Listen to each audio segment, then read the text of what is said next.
ना सब कुछ भगव- ना कहानी हां मांगा था काका का मकान ओए! पंचायत दस्ताकला तो आज दे बारा दे तो दुबई में ला मिली सऊदी वाला मिली और योरे। फौजी में नौकरी करा विदेश वाला चीन वाला कभी इधर आ ना सकेला। अरे चलो ना मत ले दीदियों, भगवान के नाम पर तनी दे आवाज दे। देखा काका बोलता ने सन।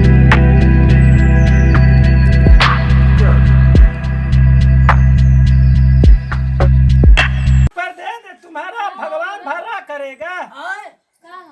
अरे दे दे तनी भिक्षा या ले जा तो के खूब भगवान बनैले रहे आ तोहर बर दिहा सब दिहा धन दिहा दौलत दिहा हां सब जिया जागा मर जा उफर जा हमारा ना हो जाए।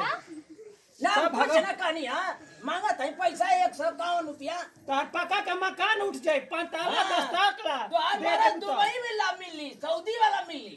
और फौजी में नौकरी करे वाला आ विदेश वाला चीन वाला कभी इधर आ ना सकेला। अरे चिन्ह वाला नाम मत ले दीदियों, भगवान के नाम पर तनी दे आवाज दे। देखा काका बोलता ने सन। और हीरे ही ना समझत है करे कुछ हो ना रे के है छुट्टी? दे दे बहिनी दे दो माई जी बाबा देवी जी हां तनी खुश रह दूधो न पूतो फलत रह जिंदा रह हमेशा सुख रह सुख शांति रहे तो तरक्की रहे। ए बनी कुछ लिया होता हो मठिया पर रह नहीं जाओ भोज कराओ के हां केहू घर नहीं खे बाबा तो कहां से दे? ना पर दे अरे बाबा ये अरे अरे कुका है मत तो घुमाता ए भैया चले कौन बोल रहा है साधु महात्मा का ऐसा हुआ ऐसा कैसा नहीं है अभी क्या तुमको इतना शराब दे देंगे यही मर जाएगी ज्यादा मत बोला ना तो 3 गिने ज्यादा आए हम यही में ला दे कपड़ा फाजी ए भाई भैया मार दे क्या जादू है जो पसार जी में होता नहीं है हटे जा हटे ए हमारे अंदर आत्मा से अगर तुमको भस्म कर देंगे बोल रहे हैं ना अलख निरंजन हर हर महादेव अरे मत अभी के लुटाई में आग लगा दे ए 2 भाई मिनट में ए लूटा खाओ का करी मार दे जादू का है जो पसार जा वही चाहते हम हैं क्या जादू मैं अरे तू क्या भैया ना ऐसा शराब दे रखे कि ना तू हमारे को नहीं आएगा भगवान करे ओम चमटाई नमः मत मारे जादू असर ना हो असर ना असर अभी नहीं होता है आधा घंटा के बाद होता अरे है। ई कौनी माटी का बनल रे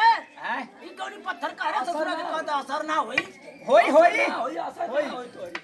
चला भूत पर तो मैं असर ना ऐसे नहीं चल अलख निरंजन हर हर महादेव जा हटे जैसे इनकर कहीं बगल में से बगल हटवा है लाइट देखी इनका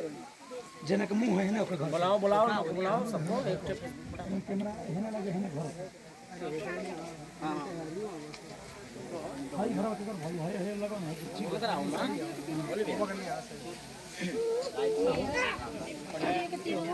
प्रार्थना निवेदन विनती बा जब हम वीडियो देखेला जे ना देखेला ओकरो से फिर वो सब ये तरीका का कोनो प्रक्रिया ना कर चाहे ये तरीका का कोनो सिस्टम ना करो कि घर में ताकि बाधा होके चाहे परेशानी होके केहू को कुर्ता पैंट केहू पहन सकता चाहे केहू के कपड़ा केहू पहन सकता का विवाद ना करे चाहे छोट छोट बात के लेकर बड़ बड़ विवाद होकर तो ओकर दिक्कत परेशानी बढ़ला तो यही का वीडियो बन जो सब देखत रहे प्यार दुआ से बात बनल रखा जाओ हमारा से हमरा पूरा टीम से ज़्यादा से तक दिक्कत होले तो वो सब माफ करवे जैसे दीजिए फिर से अगला वीडियो में जी जय जवान जय किसान भक्ति में देश कोना कोना पहुंचोगा तन की भक्ति नमस्कार।